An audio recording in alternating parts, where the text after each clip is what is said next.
Hello and welcome to the Crafter's Toolbox. This time I'm sharing with you a really cool way to use your stencils and inks to make amazing backgrounds. And here are just a couple of samples that utilize a few of the altenew stencils along with some of their inks. It is such a really cool technique that turns out different every time. And here are some other samples of paper that I've completed, just haven't turned into cards yet, so you can kind of see what they look like in their raw form. So it's very simple to do, and we will go ahead and get started. So before we get to the technique, I just wanted to show you real quick. So this is the wavy grid stencil, and that made this pattern. And this one was the flowing drops stencil, and that's how that one ended up looking. And then this one, these two, both are from the Elegant Swirls stencil. So you can see how you get some really, really cool looks with all of the different stencils. It doesn't matter how much white space they have in them or how dense they are packed, you will always get a really great outcome. So for our sample today, I thought I would use the graffiti scribble, and we're going to use some cold press watercolor paper.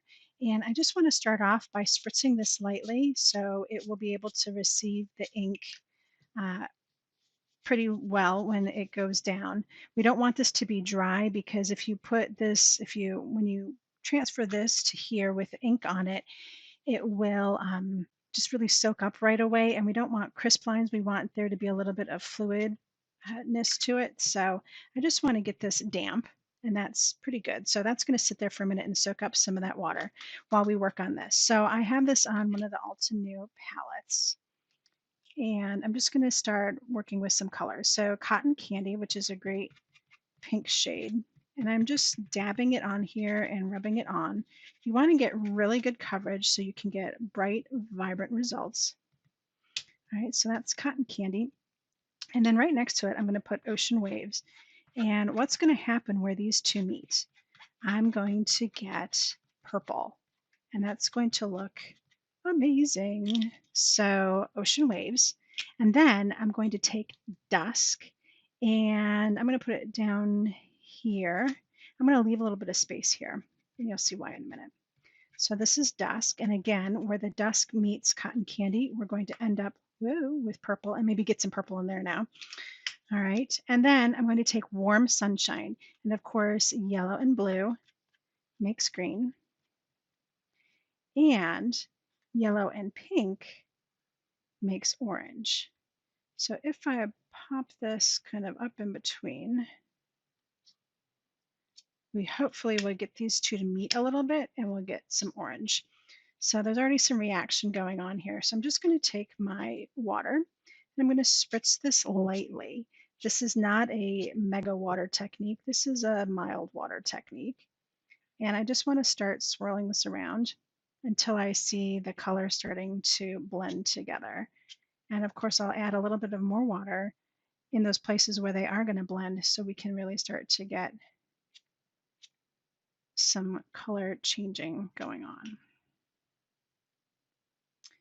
Now, at the moment, it looks like I'm not going to get any of that orange because it's just following the lines, right? So I can take just a little bit of cotton candy. I'm going to take a towel here and just clean off this corner a little bit and add in some cotton candy right here in the corner. So I really love this orange color. And I'd love to see a little bit of that. Okay, so once you have the ink moving a little bit, you can go ahead, and this is already damp, so it's ready to receive ink. And we're just going to flip this guy over and put him right on here and smush it down. Now, you don't necessarily need to keep the white areas white.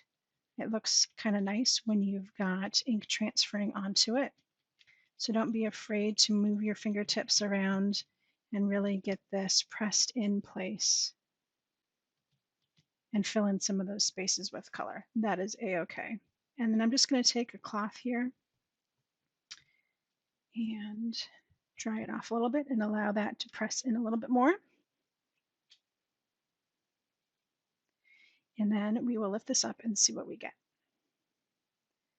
And there is a really cool result. Now, if I feel like, maybe I didn't want to get some of that green in there, I can dab gently with a cloth or paper towel just to clean up some of that color transfer.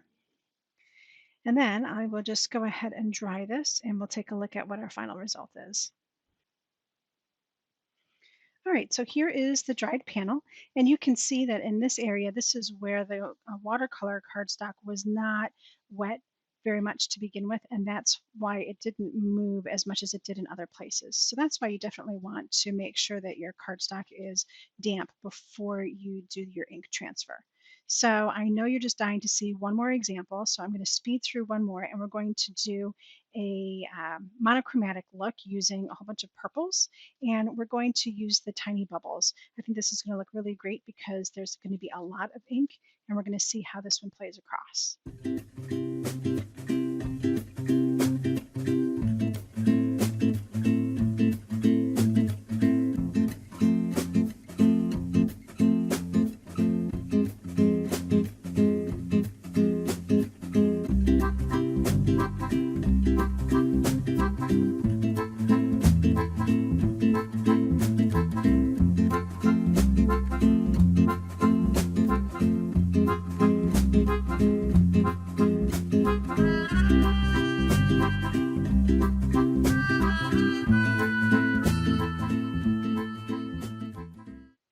All right, here is the final dried product from our experiment doing some gradation with a monochrome color palette.